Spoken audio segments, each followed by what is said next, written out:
আর একজনের একজনের শীতকালেই চর্মরোগ দেখা দেয়। তো গত শীতকালের পর থেকে সে অন্যান্য কারণে ওষুধ খাচ্ছিল। এখন তার বর্তমানে 30 চলতেছে, হাইড্রোফোবিনাম। অন্যান্য সমস্যায় সে ভালো আছে, কিন্তু এবার শীতকালেও তার চর্মরোগ দেখা দিছে। তবে আগের মতো অতটা তীব্র না, আস্তে আস্তে আগাচ্ছে। তো এক্ষেত্রে কি পাওয়ার বাড়াতে থাকবো, না কিভাবে কি করা যায়? আসলে এই যে সিজনাল যে ব্যাপারগুলো, এগুলো কিন্তু আমরা রুগীদেরকে প্রথমেই বলে দিতে হবে যে আপনার কিন্তু সময় দিতে হবে। সেক্ষেত্রে প্রথম শীত, দ্বিতীয় শীত এরকম লাগতে পারে। তো এগুলো যেহেতু সিজনাল প্রবলেম, আসলে আমাদেরও বোঝার কোনো উপায় থাকে না। তো সেই জন্য আমাদের সেভাবেই ডিল করতে হবে। আর যেহেতু আগের তুলনায় কম, তার মানে হচ্ছে কি যে তার যে ট্রু ডিজিজটা অ্যাক্টিভ থাকার কারণে তার শীতকালে প্রবলেম হতো, সেইটা আপাতত কিছুটা হলেও ইনঅ্যাক্টিভের দিকে যাচ্ছে। তার মানে হচ্ছে আগের মতো অত বেশি দ্রুত প্রোগ্রেস হচ্ছে না, ধীরে ধীরে বাড়ছে। তো সেই হিসাবে ধরা তুলনামূলক কম আছে। তো সেই জন্য আমাদের যেটা কাজ সেটা আস্তে আস্তে বাড়াতে হবে। হ্যাঁ। হ্যাঁ। জি জি। আর স্যার, ঠান্ডা রুগী যারা শ্বাসকষ্টের রুগী, তাদের দেখা যায় যে ঠান্ডার সময় এগুলা বাড়ে। তো সেক্ষেত্রে যেভাবে ওষুধ চলতেছিল ওইগুলাই কি চলতে থাকবে, নাকি এটা আপনার কোনো টিউবারকুলার বা অন্য কিছু দিয়ে তারপরে আবার হাইড্রোতে গেলে ভালো হয়? কিভাবে করলে ভালো হয় এগুলো তো আসলে? মাঝে মাঝে দিতে দিতে হতেই পারে। আর সেটা রোগীর অবস্থার উপরে নির্ভর করে আপনাকে বুঝতে হবে, এবং সেই অবস্থা অনুযায়ী আপনার এটা করতে হবে। সেক্ষেত্রে আসলে স্পেসিফিকলি এভাবে বলার কোনো সুযোগ নেই। হ্যাঁ, যে আপনি জি। এটা করবেনই। আহ, যদি জি। প্রয়োজন স্যার, এখানে কি কমে রুগীর এখানে জন্য। কি হাইড্রোফোবিনামের পরে, জি, এখানে কি হাইড্রোফোবিনামের পরে কি আমি সরাসরি আপনার টিউবারকুলারে যেতে পারি, নাকি কার্বোভেজ দিয়ে তারপরে? সিস্টেমেটিক ওয়েতে এগোলে সুবিধা হয়, কারণ আমি যতটুকু আমার পড়াশুনো বা গবেষণার উপরে দেখেছি, একটার সাথে একটা ইন্টার রিলেটেড থাকে। তো সেই ক্ষেত্রে যদি আমরা এরকম ধারাবাহিকভাবে যাই, তাহলে টিউবারকুলার ইনঅ্যাক্টিভ করতে আমাদের জন্য সুবিধা হবে ধারাবাহিকভাবে গেলে। আর যদি আমরা হুট করে চলে যাই, সেক্ষেত্রে খুব বেশি ভালো ফল পাওয়া যায় না। আমি এগুলো করে দেখেছি, আপনি যেটা বলতেছেন এটা আমি করে দেখেছি। তো তাতে খুব বেশি ভালো রেজাল্ট হয় না। যদি আমরা ধারাবাহিকতা মেনটেন করে যাই, তাহলে সুন্দর রেজাল্ট হয়। আর যে শীতকালে অনেক সময় দেখা যায় অনেকের পা ফাটে এবং এটা অতিরিক্ত ফাটে। তো সেক্ষেত্রে কি আমরা সিএম দিয়ে শুরু করব? হ্যাঁ, সিএম দিয়েই শুরু করব, এবং ওইটা মাঝে মাঝে লাগাতে দিতে হবে। আর যদি আমাদের পুরাতন রোগী হয়, তাহলে অবশ্যই টিউবারকুলার এক ডোজ দিয়ে তারপরে শুরু করতে হবে। আচ্ছা। স্যার, আর একটা প্রশ্ন, এটা সর্বশেষ। অর্থাৎ মহিলাদের যে সমস্যা, যার কারণে তাদের বাচ্চা কাচ্চা হতে চায় না, তো এক্ষেত্রে যদি তাদের ডিম্বাণুতে সমস্যা থাকে, সেক্ষেত্রে কি 30 দিয়ে শুরু নাকি 40 দিয়ে? ডিম্বাণুতে সমস্যা থাকলে 30 দিয়েই শুরু করা উচিত। তাহলে কি আমরা ধরে নিতে পারি যে পুরুষদের ক্ষেত্রে যদি তাদের শুক্রাণুতে সমস্যা থাকে তাহলে 40, আর মহিলাদের ক্ষেত্রে 30? জি, অনেকটা এরকম ধরে নেওয়া যায়। জি। জি স্যার, জাজাকাল্লাহ স্যার। আসসালামু আলাইকুম। বুঝলাম।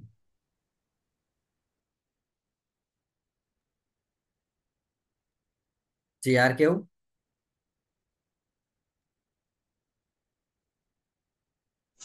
আসসালামু আলাইকুম আসসালামু স্যার। আলাইকুম ওয়ালাইকুম আসসালাম। Sir, sir. এই আমার চোখের ছানির জন্য কত দিয়ে শুরু করতে হবে স্যার? হ্যাঁ, হ্যাঁ। চোখের ছানি ছানি। চোখের পানি নিয়ে আপাতত আমি কাজ করতে পারছি না, এই জন্য আপনার কিছু বলতে পারবো না। তবে চোখের ছানি নিয়ে কাজ না করাই ভালো। জি স্যার। জি, আর কেউ? Okay sir. আসসালামু আলাইকুম। ওয়ালাইকুম আসসালাম, আয়ুব হোসেন। স্যার, আমার প্রশ্ন হচ্ছে যে এই যে কোল্ড অ্যালার্জি যেগুলো বলা হয়, বা আঙুলের মাথাগুলো ফুলে মানে টেপা টেপা হয়ে যাচ্ছে, বুঝছেন? হুম। And ব্যথাও প্রচুর হচ্ছে। And ওই রুগীটার আমি হাইড্রোপোনিনাম শেষ করছি, করে শরীরাম করে কার্বোভেজে 22-এ আছি স্যার। হুম। এখন কি আমি ওই দিকের পাওয়ার বাড়িয়ে যাব, না অন্য কোনো দিকে যাবো? আচ্ছা, এটাতে রেজাল্ট কি? ওষুধ যেটা চলতেছে তাতে স্যার, রেজাল্ট? অন্য সমস্যার জন্য চলছিল, কিন্তু এইটা আবার দেখা দিচ্ছে। এর আগেও হতো এই রোগটা। হ্যাঁ, তো মানে এটা একটু কাপিং করে ঘন ঘন দিয়ে দেখেন যে রেজাল্ট হচ্ছে কিনা। যদি না হয় তখন স্যার আর একটা, এমনি প্রোগ্রেস করবেন। আর একটা বিষয় হচ্ছে স্যার, ওই হার্নিয়ার বিষয়। জি।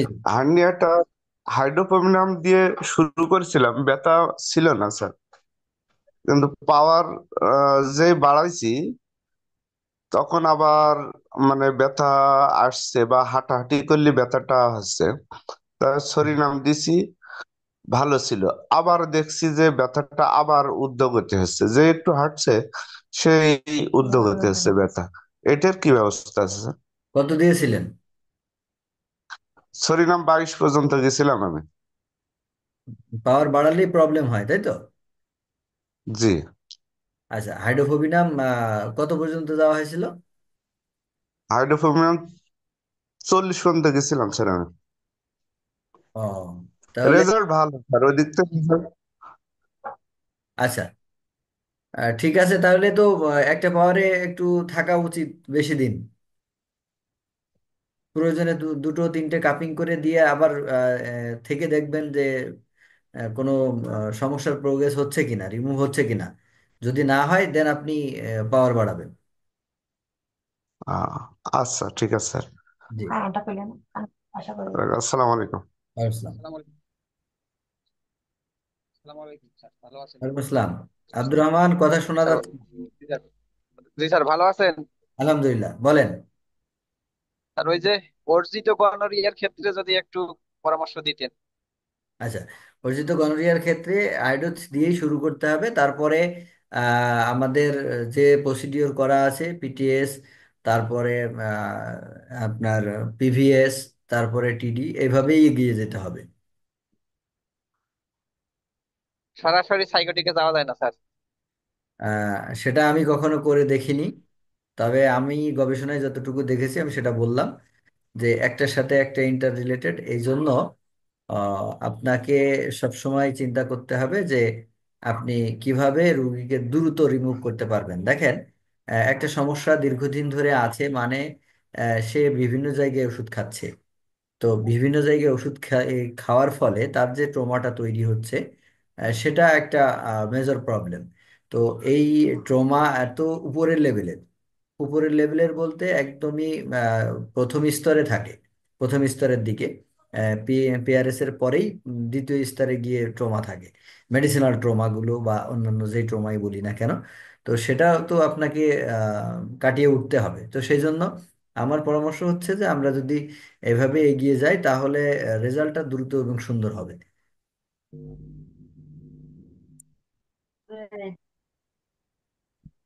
আচ্ছা স্যার, ঠিক আছে। জি। আসসালামু আলাইকুম। হ্যাঁ, এরপর কেউ? আসসালামু আলাইকুম। ওয়ালাইকুম আসসালাম।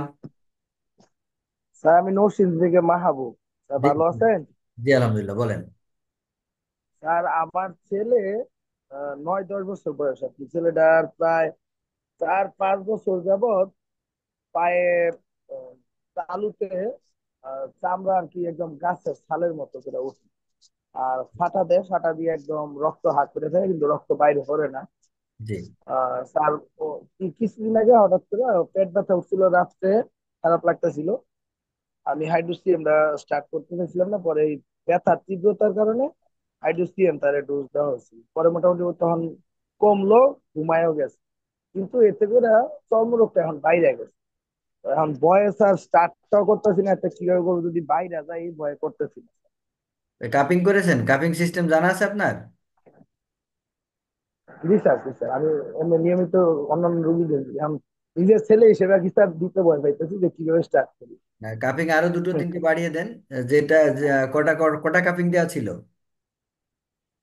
স্যার, ওই ওই দিন পেট ব্যথার তীব্রতার কারণে আমি সিএম তুমি ডাইরেক্ট দিয়েছিলাম, মানে পায়ের উদ্দেশ্য করে আমি তার ওষুধ দিই।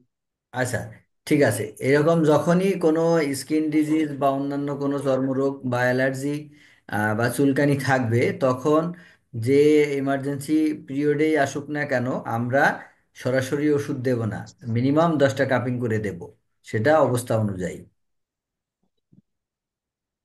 স্যার তাহলে এখন আমি বাকি পথটা কি মানে 10 কাপিং দিয়ে স্টার্ট করবো না কি করবো? জি জি, সিএমই দেন, 10 কাপিং দেন, টেন তারপরে কাপিং কি দিয়ে না? অবস্থা হয় পরেরটা পরে দেখা যাবে। হ্যাঁ। জি জি স্যার। হুম। আসসালামু আলাইকুম। আসসালামু আলাইকুম ওয়ালাইকুম আসসালাম। স্যার। জি সাদ সাহেব। আমি গত সপ্তাহে স্যার ওই হাইড্রো সিএম এর পরে 10M খাচ্ছিলাম, কিন্তু আমার শ্বাসকষ্ট বেড়ে গেছিল, কাশিও বাড়ছিল, পরে আবার ব্লিডিং হইলো।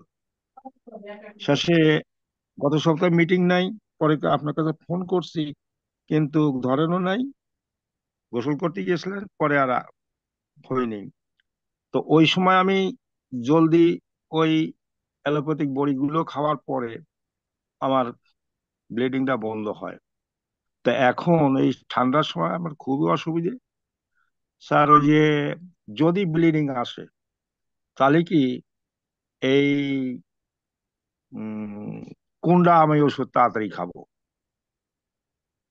যদি ব্লিডিং আসে তাহলে আপনি অ্যালোপ্যাথি ওষুধটাই খেতে হবে আপনার। তো আমাদের ভিতর মানে আপাতত কার্বোভেজ। ব্লিডিং বন্ধ করার জন্য 03, কার্বোভেট 03 খুব ভালো কাজ করে।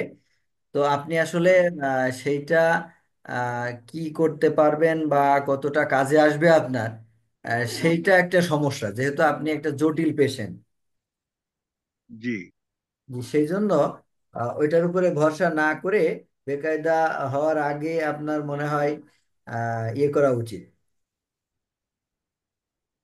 ওই আমি কিন্তু ইন্ডিয়ান ওই সেই ক্যাপসুল গুলো খাওয়ার পর পরপর 3 থেকে 4 ঘন্টা পর পর খাওয়ার পর ব্লিডিং বন্ধ হয়ে যায়।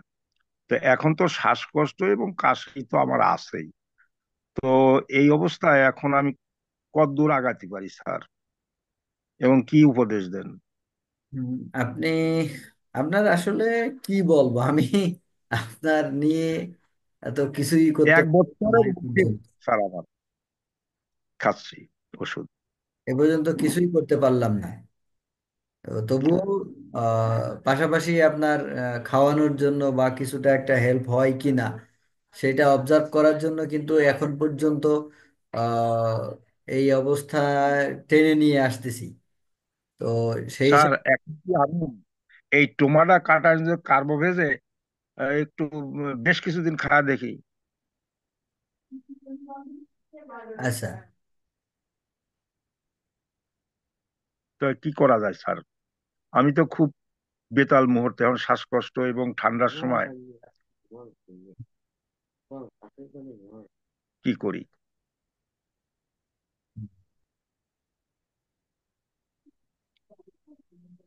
আপনি যেভাবে চলতেছেন আপাতত এভাবে চলেন, আর আপনি নিয়ে একটু চিন্তা করি, আপনি 2 দিন পরে আমাকে একটু জানান।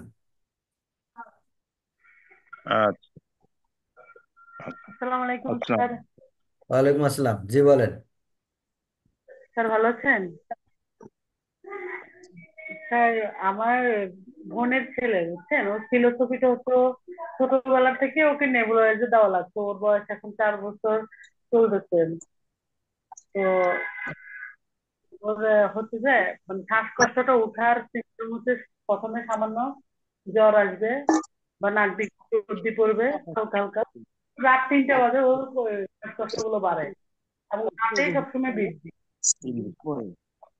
ছোটবেলা থেকেই নেবুলাইজার স্যার, এর মধ্যে আমাদের আপনি তারপরে আপনি হাইড্রো হাইড্রো দিয়ে শুরু করেন, হাইড্রো দিয়ে শুরু করেন, তারপরেরটা পরে দেখা যাবে। সিএম দিয়ে ঠিক আছে।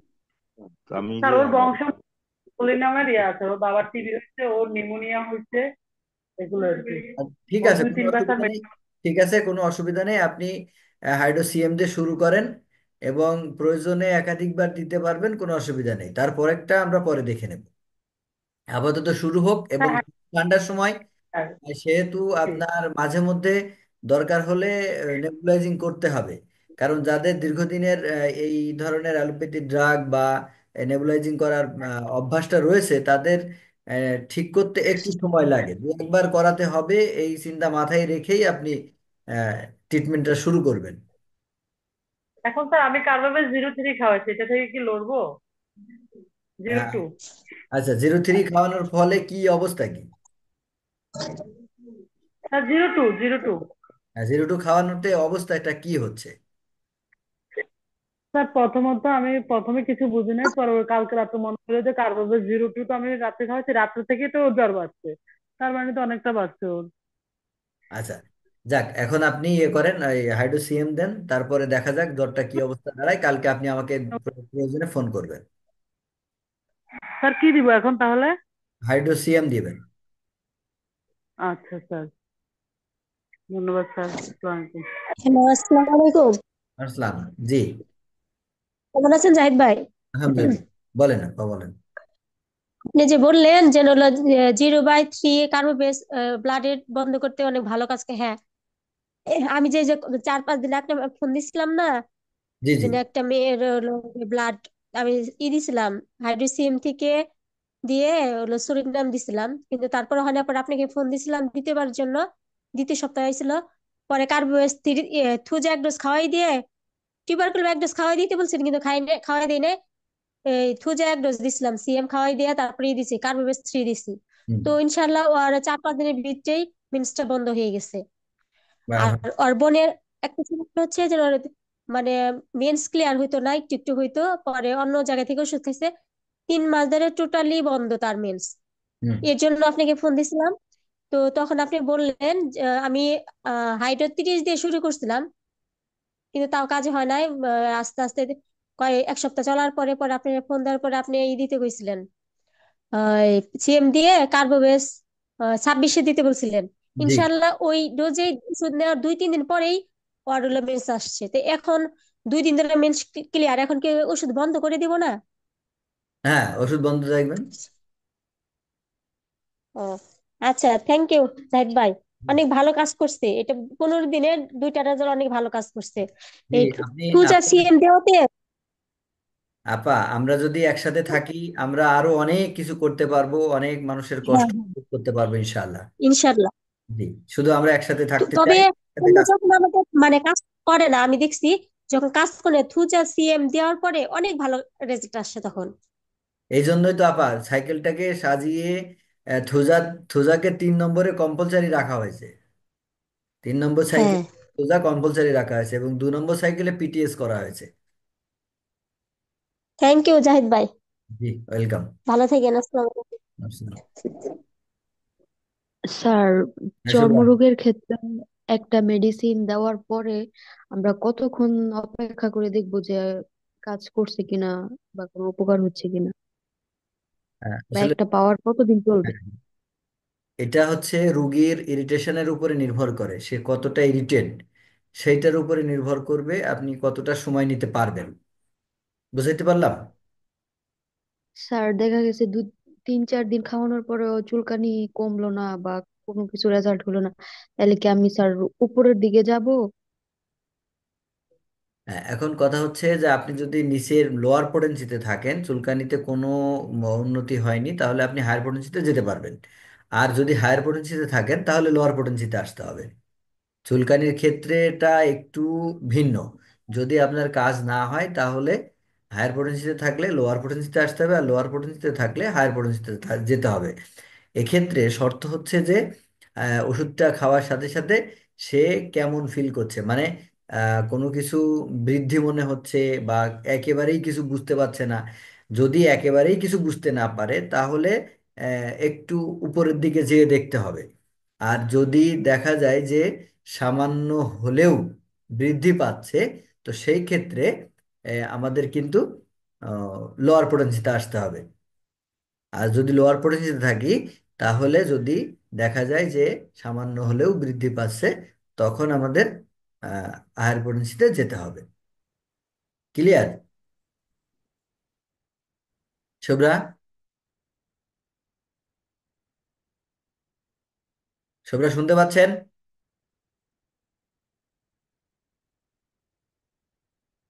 আচ্ছা, হয়তো শুভ্রা ডিসকানেক্ট হয়ে গেছে। কেউ আছেন আর কেউ কথা বলার জন্য আছেন কিনা? স্যার অনেক স্যার সময় দেখা যায় হাইড্রো দেওয়ার পরে পায়খানা কষা হয়ে যাচ্ছে অনেক রোগীরই, যেটা তার আগে মাঝে মাঝে হতো, কিন্তু এখন এটা নিয়মিত হয়ে গেছে হাইড্রো দেওয়ার পর। এটা কি পাওয়ার বেশি দেওয়ার কারণে হয়েছে? আপনি আপনি পাওয়ার বেশি দেওয়ার কারণে মানে আমি যেটা দেখেছি, আহ, সেটা যদি একেবারে মানে 100% প্রিডমিনেন্ট থাকে পিআরএস, তো সেই ক্ষেত্রে হাইড্রোসিএম দেওয়ার পরে এই সমস্যাটা দেখা দেয়। এবং সাথে অন্যান্য সমস্যাও দেখা দিতে পারে। মানে অধিকাংশ সময় বাথরুমের প্রবলেমটা দেখা দেয়। তো যদি এইরকম হয় তাহলে আমরা শুধু 2 বা 5টা কাপিং বাড়িয়ে দিয়ে ওষুধটা কন্টিনিউ করব, তাহলে দেখবেন আস্তে আস্তে ঠিক হয়ে যাচ্ছে। আচ্ছা স্যার, এক্ষেত্রে যদি আপনার 7-8 দিন পায়খানা না হয়, সেক্ষেত্রে কি সাপোজিটর বা অন্য কিছু দিয়ে পায়খানা করানোর ব্যবস্থা প্রত্যেকদিন না, করতে হবে? 3 দিন বাথরুম বা 2 দিন বাথরুম না হলেই সাপোজিটরি দিয়ে করাই নিতে হবে। আর যদি দেখা যায় নিতান্তই হচ্ছে না, তাহলে সরিনাম একটা ডোজ দিতে হবে। অনেক সময় হয় কি আমাদের ব্রেনের হায়ার হায়ার সেন্টারটা স্টিমুলেট হয়ে যায়। তো সেক্ষেত্রে আমরা যদি সরিনাম এক ডোজ দিই, সাথে সাথে দেখা যাচ্ছে যে ওটা স্টিমুলেট কেটে যায়, ল্যাক অফ ভাইটাল রিয়াকশন যেটা, সেটা ঠিক হয়ে যায়। ঠিক হয়ে যাওয়ার পরে ওটা আপনার ঠিক হয়ে যাবে। আস্তে আস্তে ওটা জি পায়খানাটা ঠিক হয়ে আসবে। জি স্যার। জাজাকাল্লাহ, আসসালামু আলাইকুম। ওয়ালাইকুম আসসালাম। হ্যাঁ, মাসুম ভাই বলেন। আসসালামু আলাইকুম ভাই। ওয়ালাইকুম আসসালাম। ভাই আমার ওই টিউমারের ওই পেশেন্টটা নিয়ে আমি তো যন্ত্রণায় আছি। কোনো পরিবর্তন তো আনতে পারছি না। আমরা তো পুরো সাইকেল ঘুরলাম।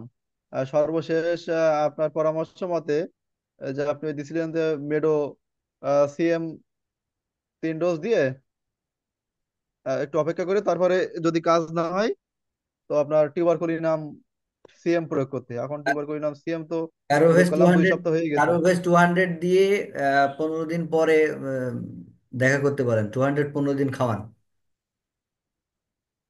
কার্বোভেজ 200। জি। আচ্ছা ঠিক আছে। জি, ওকে। আসসালামু আলাইকুম। বুঝলাম।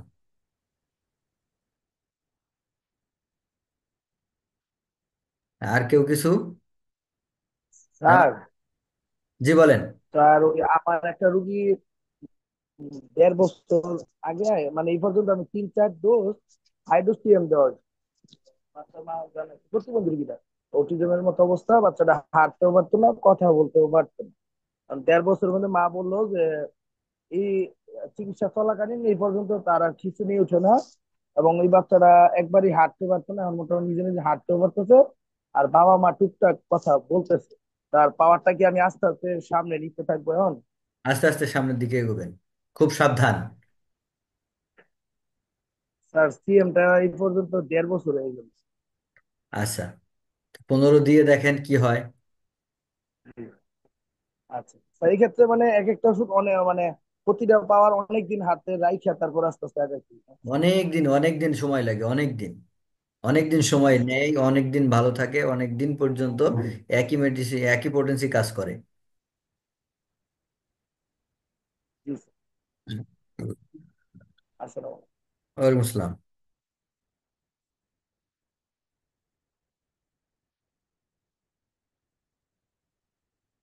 আর কেউ কিছু?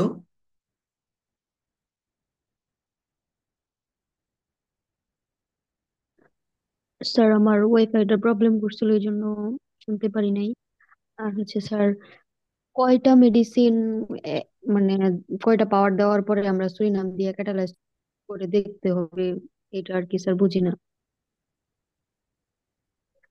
দেখেন শুভ্রা, ওইটা বুঝতে আর একটু সময় লাগবে। প্র্যাকটিস অ্যাভেলেবেল যখন হবে তখন আপনি বুঝে যাবেন যে কখন আমার সরিনাম লাগবে। ঠিক আছে? ওইটা আসলে বলে বলে শেখানোর মতো অবস্থা না, ওটা দেখে শিখতে হবে। আপ- আচ্ছা স্যার। আপনি যখন প্র্যাকটিস অ্যাভেলেবেল করবেন তখন আস্তে আস্তে শিখে যাবেন। এটা শুধু প্র্যাকটিস লাগবে, আর কিচ্ছু না, যে কখন সরিনামটা। স্যার জি। 2 জন রোগীর ক্ষেত্রে মানে কম পাওয়ার দিয়ে শুরু করছিলাম, চুলকানির ক্ষেত্রে চর্মরোগের। তো তেমন একটা রেজাল্ট পাওয়া গেছে না, 0.3 দিয়েছিলাম, তারপরেও মানে তেমন কোনো উন্নতি নাই। তারপরে 6 দিয়েছিলাম, মানে কোনো উন্নতি নাই আর কি, 2টা রোগীর ক্ষেত্রে। এখন কি স্যার 9 দিব, তারপরে আবার কি স্যার? টেনেম দেননি আপনি? না স্যার, 10 দেই নাই।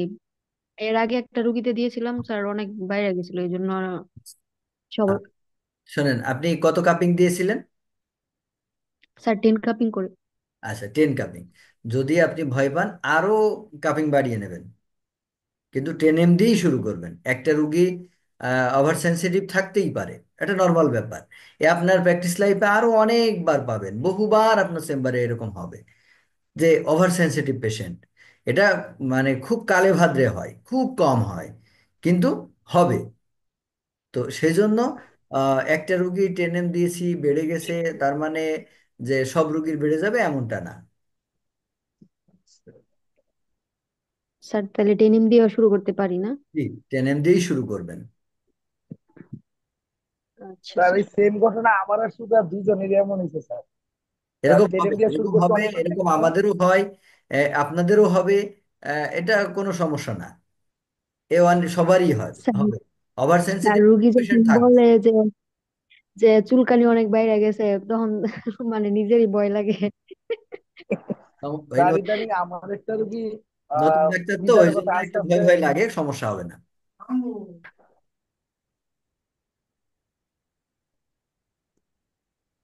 আপনার এমন এমন পেশেন্টও পাবেন যেটাতে শুধু আপনি ফাইটাম দিয়েছেন, রোগ বেড়ে গেছে, শুধু ফাইটাম। আপনি অবাক হয়ে যাবেন যে ফাইটাম খেয়ে মানুষের রোগ বেড়ে যায়, এই আবার কোন ধরনের পেশেন্ট? তো এরকম পেশেন্টও পাওয়া যাবে, অতএব টেনশনের কিছু নাই। স্যার ওষুধটা যদি কাজ করতে শুরু করে বা চুলকানি যদি কমে, তাহলে কি স্যার ওষুধ বন্ধ করে শুধু আরএস চলবে? এখন ওষুধ বন্ধ করা যাবে কি না যাবে সেইটা সম্পূর্ণ পেশেন্টের উপরে। তবে চুলকানির ক্ষেত্রে একটা বেশি পরামর্শ দেব যে অবস্থার উপরে নির্ভর করে আপনি ওষুধ দেবেন। শুধু আপনি 3টা ডোজ দিয়ে ছেড়ে দিবেন, এরপরে আপনি বলবেন যে আপনার এই যদি চুলকানি মনে হয় বা কোনো কষ্ট মনে হয়, তাহলে এই ওষুধটা খাবেন, বা একদিন বাদে একদিন খাবেন। কারণ অনেক সময় দেখা যায় প্রতিদিন আমরা ওষুধ খেতে দিলে চুলকানিটা বৃদ্ধি পেতে পারে। তো সেই জন্য চুলকানির ক্ষেত্রে কিন্তু অবশ্যই সবসময় এ কথাটা বলি যে সব ক্ষেত্রেই আপনার প্রয়োজন মতো ওষুধ খাবে। 3বার 3 ডোজ আমরা শুধু দিয়ে দিতে পারি, প্রথম 3টা ডোজ। তারপরে যত ডোজ লাগবে সব রুগীর ইচ্ছা অনুযায়ী, রুগীর অসুবিধার অনুযায়ী সে ডোজগুলো পাবে। আর এর মধ্যে যতগুলো মেডিসিন চলবে সব কিন্তু ফাইটাম চলবে। তো সেই জন্য রুগীকে খুব ভালোভাবে বুঝিয়ে দিতে হবে যে ভাই এই ওষুধটা বা আপা এই ওষুধটা আপনার যখন প্রয়োজন হবে তখন আপনি খাবেন। স্যার একটা মেডিসিন চলার মাঝখানে দেখা গেছে অনেক সময় রোগীর জ্বর বা ঠান্ডা কাশি দেখা দেয়, তখন স্যার কি মেডিসিন কি করব? এই কথাটা অনেকবার বলেছি, আবারও বলছি, হয়তো ভুলে গেছেন যে যদি এই রকম পরিস্থিতি হয় যে আপনার একটা ওষুধ ওষুধ চলছে, সেই ওষুধ চলাকালীন সময়ে অ্যাকুইট কোনো সমস্যা তৈরি হয়েছে, তো প্রথম কাজ হচ্ছে ওই মেডিসিন যেখান থেকে খাচ্ছে ওখান থেকে 5 ফোঁটা 1 গ্লাস পানিতে গুলিয়ে ঘন ঘন খেতে বলা। যদি দেখা যায় যে ওই পোটেনসি তার জন্য অ্যাপ্রোপ্রিয়েট আছে, তাহলে ওর অ্যাকুইট সমস্যাগুলো চলে যাবে। অধিকাংশ ক্ষেত্রে সেটা হয়। তো সেই জন্য আমার কথা হচ্ছে যে আপনি প্রথমে যে কাজটা করবেন সেটা হচ্ছে একই মেডিসিন 5 ফোঁটা 1 গ্লাস পানিতে দিয়ে ওখান থেকে ঘন ঘন খাইয়ে দেবেন। তারপরে আপনি যখন অ্যাকুইট সমস্যাটা চলে যাবে তখন আবার জায়গায় মেডিসিনে ফিরে আসবেন। আচ্ছা স্যার, বুঝতে পারছি।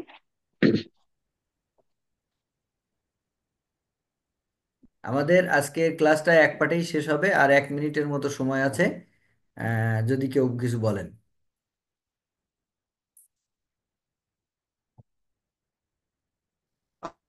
স্যার কেমন আছেন? আলহামদুলিল্লাহ, ভালো আছি। স্যার আমি একটা পেশেন্টের ব্যাপারে একটু বলবো। আমার পাশেই উনি হচ্ছে প্রেগনেন্সি 5 মাস যাবত। এরপরে ওনার হাই প্রেশার, অ্যালার্জি আছে, শ্বাসকষ্ট আছে প্রচুর পরিমাণে। এরপরে পলিপাস পাইলস দুটোই আছে। তো এখন ওনাকে কিভাবে কি করতে পারি নতুন অবস্থায়? আপনি সিএম দিয়ে শুরু করেন, কোনো সমস্যা নেই, সমস্যা সিএম হবে না। দিয়ে না? হুম, ও, প্রথম অবস্থায় সিএম দিয়ে শুরু করব। জি, সিএম দিয়ে শুরু করবেন। ও, আচ্ছা, ঠিক আছে স্যার। আসসালামু আলাইকুম। সবাইকে অসংখ্য ধন্যবাদ। আমরা আজকের ক্লাসটা এখানেই শেষ করব। আর আগামী শনিবার ইনশাল্লাহ আবার যথাসময়ে ক্লাস শুরু হবে। তো সেই ততক্ষণ পর্যন্ত ভালো থাকবেন সেই আশাবাদ ব্যক্ত করে আজকের মতো শেষ করছি।